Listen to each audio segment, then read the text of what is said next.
ನಮಸ್ಕಾರ ಸ್ನೇಹಿತರೆ. ದೇವರು ಯಾರು? ಈ ಪ್ರಶ್ನೆ ಮಾನವನ ಮನಸ್ಸಿನಲ್ಲಿ ಯುಗ ಯುಗಗಳಿಂದಲೂ ಇದೆ. ಜಗತ್ತಿನ ಅತಿ ಹೆಚ್ಚು ಓದಲ್ಪಟ್ಟ ಪವಿತ್ರ ಗ್ರಂಥ ಬೈಬಲ್ ದೇವರ ಬಗ್ಗೆ ಏನು ಹೇಳುತ್ತದೆ? ಇವತ್ತಿನ ವಿಡಿಯೋದಲ್ಲಿ ನಾವು ಬೈಬಲ್ ಆಧಾರಿತ ದೇವರ ನಿಜವಾದ ಸ್ವರೂಪವನ್ನು ತಿಳಿದುಕೊಳ್ಳುವುದಕ್ಕೆ ಪ್ರಯಾಸ.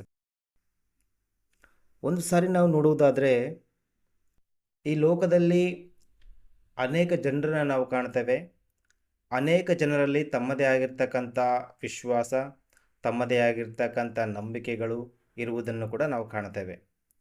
ಈ ಲೋಕದಲ್ಲಿ ಎಷ್ಟು ಜನರಿದ್ದಾರೋ ಅಷ್ಟು ಜನರು ಕೂಡ ಒಬ್ಬೊಬ್ಬರು ಒಂದೊಂದು ದೇವರನ್ನು ಪೂಜಿಸುವುದನ್ನು ನಾವು ಕಾಣ್ತಾ ಇದ್ದೇವೆ. ಅದೇ ರೀತಿಯಾಗಿ ಅನೇಕ ಜನರು ಏನು ಮಾಡ್ತಾ ಇದ್ದಾರೆ ಅಂದರೆ, ಈ ಕಣ್ಣಿಗೆ ಕಾಣುವಂತಹ ಸೃಷ್ಟಿಗಳನ್ನು ಪೂಜಿಸುತ್ತಿದ್ದಾರೆ ಹೊರತು ಆ ಸೃಷ್ಟಿಯನ್ನು ಮಾಡಿರ್ತಕ್ಕಂಥ ಸೃಷ್ಟಿಕರ್ತನನ್ನು ಮರೆತು ಜೀವಿಸುವುದು ನಾವು ಬಹಳ ಜನರ ಹತ್ರ, ಬಹಳ ಊರುಗಳಲ್ಲಿ, ಬಹಳ ದೇಶಗಳಲ್ಲಿ ನಾವು ಕಾಣ್ತಾ ಇರುವಂಥ ಒಂದು ಸಂಗತಿ.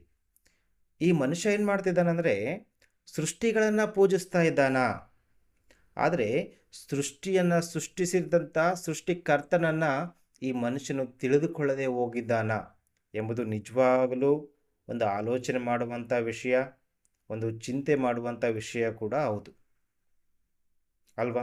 ಒಂದು ಸಾರಿ ಈ ಲೋಕವನ್ನು ನಾವು ನೋಡುವುದಾದರೆ, ಲೋಕದಲ್ಲಿ 3 ರೀತಿಯ ಜನರನ್ನ ನಾವು ಕಾಣ್ತೇವೆ. ಒಂದನೇದು ದೇವರೇ ಇಲ್ಲ ಎನ್ನುವಂತಹ ವ್ಯಕ್ತಿಗಳನ್ನು ನಾವು ಕಾಣ್ತೇವೆ. ಎರಡನೇದಾಗಿ ದೇವರನ್ನ ಈ ಸೃಷ್ಟಿ ವಸ್ತುಗಳಲ್ಲಿ ಪೂಜಿಸುವುದನ್ನು, ಈ ಪ್ರಕೃತಿಯಲ್ಲಿ ದೇವರನ್ನ ಕಾಣುವಂಥವರನ್ನು ನಾವು ಕಾಣ್ತೇವೆ. ಆದರೆ ಈ ಸೃಷ್ಟಿಗಳನ್ನು ಸೃಷ್ಟಿಸ್ತಕ್ಕಂಥ ಸೃಷ್ಟಿಕರ್ತನೇ ನಿಜವಾದ ದೇವರು ಎಂದು ತಿಳಿದುಕೊಂಡು ಆ ದೇವರ ಕುರಿತು ಮಾತನಾಡುವವರನ್ನ ನಾವು ಬಹಳ ಕಡಿಮೆಯಾಗಿ ನಾವು ಕಾಣ್ತಾ ಇದ್ದೇವೆ. ಯಾಕೆಂದರೆ ಒಂದು ಸಾರಿ ನಾವು ನೋಡುವುದಾದರೆ, ಈ ಪ್ರಕೃತಿ ನಮ್ಮ ಕಣ್ಣಿಗೆ ಕಾಣುತ್ತೆ.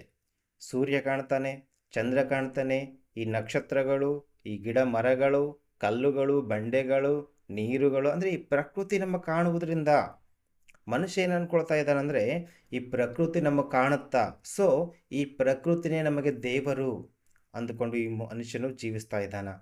ಆದರೆ ಈ ಸೂರ್ಯ ಚಂದ್ರ ನಕ್ಷತ್ರಗಳನ್ನು, ಈ ಪ್ರಕೃತಿಯನ್ನು, ಈ ಭೂಮಂಡಲವನ್ನು ಸೃಷ್ಟಿಸ್ತಕ್ಕಂಥ ಸೃಷ್ಟಿಕರ್ತನೊಬ್ಬನಿದ್ದಾನೆ, ಆತನೇ ನಿಜವಾದ ದೇವರು ಎಂಬುದನ್ನು ಈ ಲೋಕ ಅರ್ಥ ಮಾಡ್ಕೊಳ್ತಾ ಇಲ್ಲ.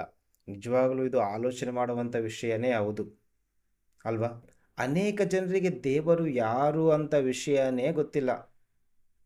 ದೇವರು ಯಾರು, ಆತನು ಎಂತಾತನು, ಅಂತ ಸ್ವರೂಪ ಎಂಥದ್ದು, ಆತನು ಎಲ್ಲಿದ್ದಾನ, ಆತ ನಮಗೆ ಏನಾಗ್ತಾನ, ನಿಜವಾಗಲೂ ದೇವರು ಇದ್ದಾನ, ಇದ್ದರೆ ಯಾಕೆ ಕಣ್ಣಿಗೆ ಕಾಣ್ತಾ ಇಲ್ಲ, ಈ ವಸ್ತುಗಳು ಸೃಷ್ಟಿ ಮಾಡಿರ್ತಕ್ಕಂಥವ್ರು ಯಾರು, ಈ ಪ್ರಕೃತಿಯನ್ನು ಸೃಷ್ಟಿ ಮಾಡಿರ್ತಕ್ಕಂಥವ್ರು ಯಾರು, ಹೀಗೆ ಯಾವ ವಿಷಯನೂ ಕೂಡ ಮನುಷ್ಯನ ಆಲೋಚನೆ ಮಾಡ್ತಾ ಇಲ್ಲ.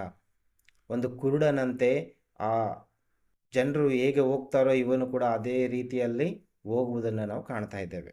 ನಿಜ ಅಲ್ವಾ? ನಿಜವಾಗ್ಲೂ ಕಣ್ಣಿಗೆ ಕಾಣದಂಥ ದೇವರು ಇದ್ದಾನ?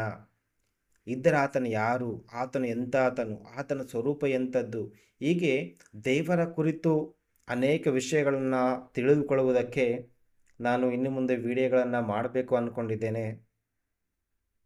ಸೊ ಹೆಚ್ಚಿನ ರೀತಿಯಾಗಿ ದೇವರ ವಿಷಯವನ್ನು ನಾವು ತಿಳಿದುಕೊಳ್ಳುವುದಕ್ಕೆ ಈ ಒಂದು ಚಾನಲನ್ನು ಸಬ್ಸ್ಕ್ರೈಬ್ ಮಾಡಿ, ಹಾಗೂ ಇನ್ನು ಅನೇಕರಿಗೆ, ನಮ್ಮ ಆತ್ಮೀಯರಿಗೆ ಈ ವಿಷಯದ ಕುರಿತು ತಿಳಿಸಬೇಕು ಎಂಬ ಒಂದು ಉದ್ದೇಶದಿಂದ ನಿಮ್ಮ ಸ್ನೇಹಿತರಿಗೆ, ನಿಮ್ಮ ಕುಟುಂಬದವರಿಗೆ ಈ ವಿಡಿಯೋವನ್ನು ಶೇರ್ ಮಾಡಿ ಎಂದು ನಾನು ನಿಮ್ಮಲ್ಲಿ ವಿನಂತಿಸಿಕೊಳ್ತಾ ಇದ್ದೇನೆ. ಧನ್ಯವಾದಗಳು.